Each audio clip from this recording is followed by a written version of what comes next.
if a client comes to me and they say they're feeling very sad and down and anxious and worried about everything and so forth, then I kind of walk through their life.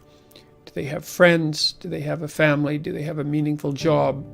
Is their educational background appropriate for their level of intelligence and ability? Are they taking care of themselves? Do they have something to look forward to? Do they use their time outside of work productively and wisely, etc.? So you think about those as the dimensions of a good life. There's more, or maybe there's fewer, but that's not too bad for a quick and dirty first pass through, let's say. Those are the dimensions, by the way, that you work on. If you do the future authoring program in the self-authoring suite, you're asked to think about all those dimensions and consider what your life might be like if you optimized along all of them. If all of those things are going well for you and you feel terrible all the time, then you're depressed. Because there's something wrong with your emotional regulation. Maybe you're having an existential crisis. That's a possibility. But let's assume we can't see anything structurally wrong with your life, but you're feeling terrible. Then I would say, well, you have depression. There's something wrong. Maybe it's physiological. And people like that, in my experience, those are the people who often really benefit from antidepressants. But then there's the other sort of person who is in trouble. Their educational attainment is not what it should be. They don't have a job. They have an alcohol or drug problem. They have a family that's really not functioning well, or they don't have a family. Their immediate relationship, intimate relationship, is non-existent or terrible. Their friends are non-existent or worthless and destructive. They don't get along with their relatives. They're in poor mental and physical health.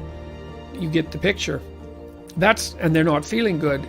Their mood's low and they're anxious. That's not depression, like it might be, but it's but what that is a terrible life.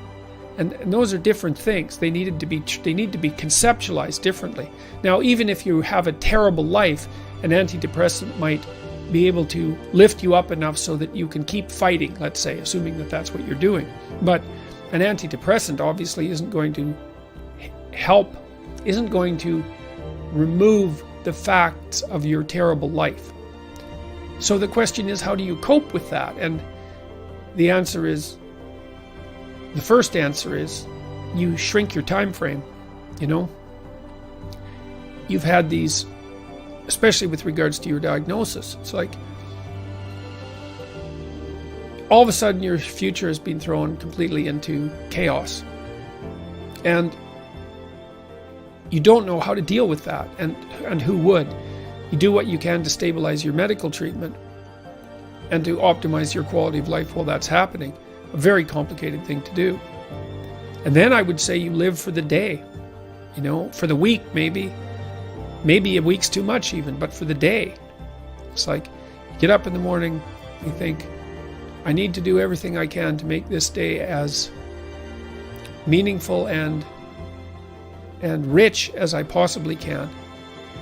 And hopefully I will have had a full day by this evening, and then I'll be able to sleep. And then I'll be able to get up in the morning and say, I'm going to try to make this day as useful and meaningful and engaging as it can be. And then maybe when you're really sick, you don't have a day, you have hours. And then you do the same thing for the hours, and then maybe you do the same thing with the minutes. I would also say, you've been through a lot of shock. And it's conceivable that you might need to talk to someone. It's also conceivable that an antidepressant could help you. You've got a lot to deal with, and your nervous system might need some stabilization with all that stress. And so that's something to consider. Antidepressants are also quite effective as pain medications, especially a drug called Cymbalta.